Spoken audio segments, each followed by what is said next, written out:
Stop calling people traitors. Stop labeling leaders as good or evil. Most of our judgments about loyalty, betrayal, and morality are illusions we tell ourselves to feel safe. The truth?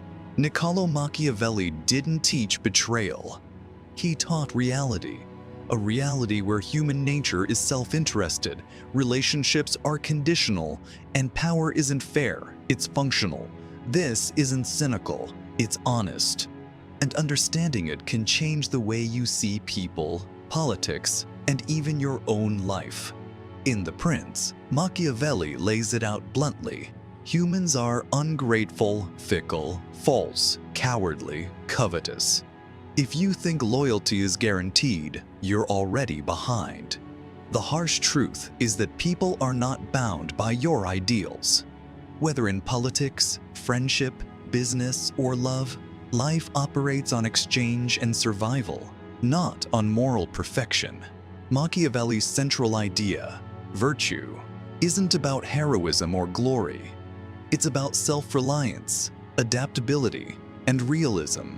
It means acting according to the world as it is, not as you wish it were.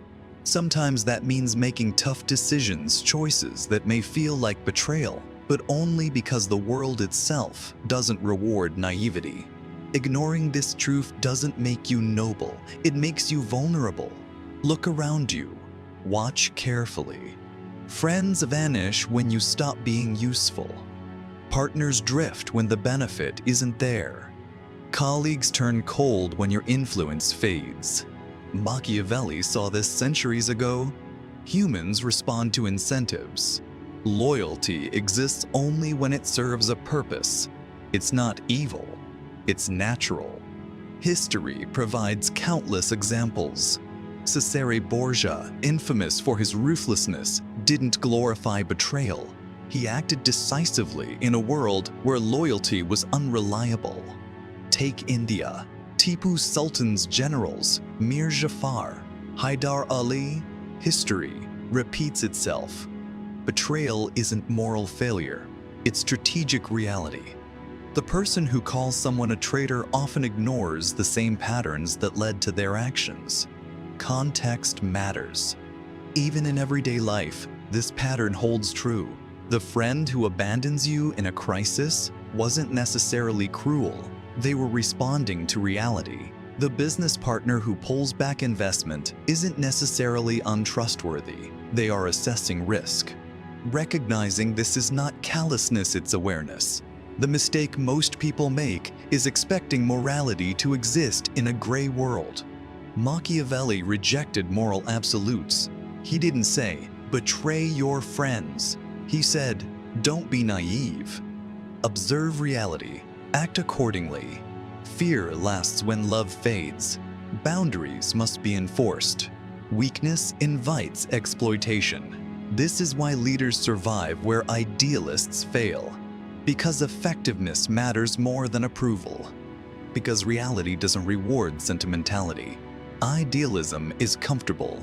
It feels righteous. But idealism alone does not protect you from being used, ignored, or outmaneuvered. Understanding the rules of human behavior, self-interest, incentives, and strategic thinking does. Consider Mir Jafar and Tipu Sultan. One is remembered as a traitor, the other as a hero. But centuries earlier, Hyder Ali, the same general who served the Sultanate, acted in the same way to survive and gain influence. History repeats itself. The moral judgment we apply is often arbitrary, not universal. Even today, think of corporate politics. The person who acts strategically to protect their career might be criticized as selfish, but they are surviving exactly as Machiavelli described. The lesson is simple. Reality is not moral. It is conditional, strategic, and self-interested. Those who survive are those who see this and act accordingly. This isn't just about politics or history. It applies to friendships, family, work, and relationships. Audit your relationships. Are they balanced exchanges or one-sided? Recognize when loyalty is conditional. Act decisively before you are taken advantage of. Maintain boundaries. Enforce respect. Adapt to changing circumstances. This isn't cruel, it's realistic. Understanding this makes you more human, not less. It allows you to avoid unnecessary pain and disappointment, and it frees you from idealistic illusions. When you stop expecting people to behave according to moral ideals, you can make clear-headed decisions. You can build alliances wisely. You can end relationships that no longer serve mutual growth. You can navigate life without being surprised, betrayed, or hurt by predictable self-interest.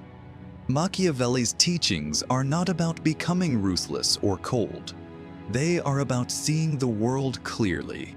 Understanding human nature, incentives, and consequences is the foundation of freedom.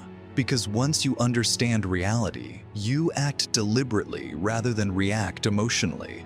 It's about surviving, thriving, and making choices that matter. It's about prioritizing outcomes over sentimentality. It's about recognizing that loyalty, love, and trust are earned and maintained, not assumed. So, the next time someone calls someone a traitor or you feel guilty for acting in self-interest, remember this: Machiavelli wasn't teaching betrayal, he was teaching reality. A reality where survival, effectiveness, and human nature come first. Where understanding these rules is the truest form of freedom. Where you are not naive, not blind, and not at the mercy of illusions. Niccolò Machiavelli didn't want you to be heartless. He wanted you to be aware of human nature, aware of incentives, aware of the consequences of every choice. That awareness is power. That awareness is freedom. That awareness allows you to live in the world without illusions and win on your own terms.